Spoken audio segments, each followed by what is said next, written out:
അത് യഹൂദ വിരുദ്ധ ആക്രമണങ്ങളെ നിയന്ത്രിക്കാൻ ദേശീയ ഫോറം രൂപീകരിക്കാൻ കാനഡ ഒരുങ്ങുന്നു എന്ന വാർത്തയാണ്. മോൺട്രിയൽ സിനഗോഗിനെതിരെ കഴിഞ്ഞ ആഴ്ച ആക്രമണം നടന്നിരുന്നു. ഫെഡറൽ, പ്രൊവിൻഷ്യൽ, തദ്ദേശ സ്വയംഭരണ സ്ഥാപന പ്രതിനിധികളും പ്രോസിക്യൂഷനും ചേർന്നായിരിക്കും ഈ ഫോറം.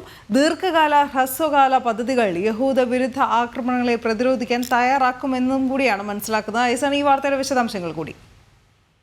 തീർച്ചയായും മനു, ഏറെ ഗൗരവമർഹിക്കുന്ന ഒരു നീക്കമാണ് ജസ്റ്റിൻ ട്രൂഡോയുടെ ഭാഗത്തു നിന്നിപ്പോൾ ഉണ്ടായിരിക്കുന്നത്. ജസ്റ്റിൻ ട്രൂഡോ വ്യക്തമാക്കുന്നത് ഇത്തരത്തിൽ കഴിഞ്ഞ ബുധനാഴ്ച ഈ മോൺട്രിയലിൽ ഇതുപോലൊരു സിനഗോഗിനെ, ഒരു പുരാതനമായ സിനഗോഗിന് നേരെ ഒരു ആക്രമണം ഉണ്ടായത്. ആന്റി സെമിറ്റിക് ആക്രമണം, അതായത് യഹൂദ മതത്തിനെതിരായ ആക്രമണങ്ങൾ സ്വാഭാവികമായും ഉണ്ടായിക്കൊണ്ടിരിക്കുന്ന ഒരു രീതി ലോകം മുഴുവൻ കാണുന്നുണ്ട്. അതുപോലെ തന്നെ അത് കാനഡയിലും അതിന്റെ പ്രതിഫലനങ്ങൾ കാണുന്നുണ്ട്. ഈ ഒരു പശ്ചാത്തലത്തിൽ ഇവർക്കെതിരായ നീക്കങ്ങൾ, യഹൂദർക്കെതിരായ നീക്കങ്ങളെ നിയന്ത്രിക്കുന്നതിന് വേണ്ടിയുള്ള കർശനമായ നടപടികളുടെ ഭാഗമായി ഒരു ബോധവൽക്കരണവും അതുപോലെ ജനകീയ പ്രതിരോധവും ഉറപ്പാക്കുന്ന നീക്കങ്ങൾ ആരംഭിച്ചിരിക്കുന്നത് സംവിധാനങ്ങളുടെയും മറ്റു അനുബന്ധ സമ്മേളനം ചേർന്ന് തദ്ദേശ സ്വയംഭരണ സ്ഥാപനങ്ങൾ, അതായത് സമാനമായി മുനിസിപ്പാലിറ്റിക്ക് സമാനമായി പ്രവർത്തിക്കുന്ന ലോക്കൽ അതോറിറ്റീസുമായി ചേർന്ന് കൃത്യമായ ഒരു പ്രതിരോധം ഉറപ്പാക്കുന്നതിനും ഇന്റലിജൻസ് സംവിധാനം ഉറപ്പാക്കുന്നതിനുള്ള നീക്കങ്ങളാണ് നടത്തുന്നത് എന്നാണ് അറിയാൻ സാധിച്ചത്.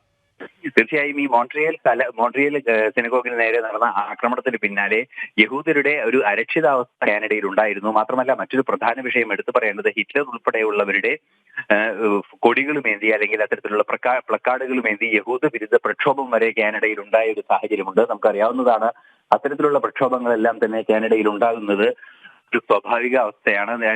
ഖലിസ്ഥാൻ മൂവ്മെന്റ് പോലുള്ള മൂവ്മെന്റുകളെല്ലാം തന്നെ ഉണ്ടാകുന്ന ഒരു രാജ്യം, ഒരു പ്രത്യേക രീതിയുള്ള ഒരു പ്രദേശം കൂടിയായതുകൊണ്ട് തന്നെ ഇത്തരം നീക്കങ്ങളെ പ്രതിരോധിക്കേണ്ടത് യഹൂദരുടെ സുരക്ഷ ഉറപ്പാക്കുന്നതിന് അനിവാര്യമാണെന്നതാണ് ഈ ദേശീയ ഫോറം രൂപീകരിക്കാനുള്ള ഒരു തയ്യാറെടുപ്പാണ് നടത്തുന്നത്. നേരത്തെ സൂചിപ്പിച്ചതുപോലെ തദ്ദേശ സ്വയംഭരണ സ്ഥാപനങ്ങളും ജനപ്രതിനിധികളും എല്ലാം തന്നെ ഉൾപ്പെടുന്ന ഒരു സംവിധാനവും ഒപ്പം തന്നെ പ്രോസിക്യൂട്ടറും പോലീസിന്റെ പ്രതിനിധിയും ഉൾപ്പെടുന്ന ഒരു സംവിധാനമായിട്ടായിരിക്കും നാഷണൽ ഫോറം പ്രവർത്തിക്കുക എന്നും അറിയാൻ സാധിക്കുന്നുണ്ട്. അനു.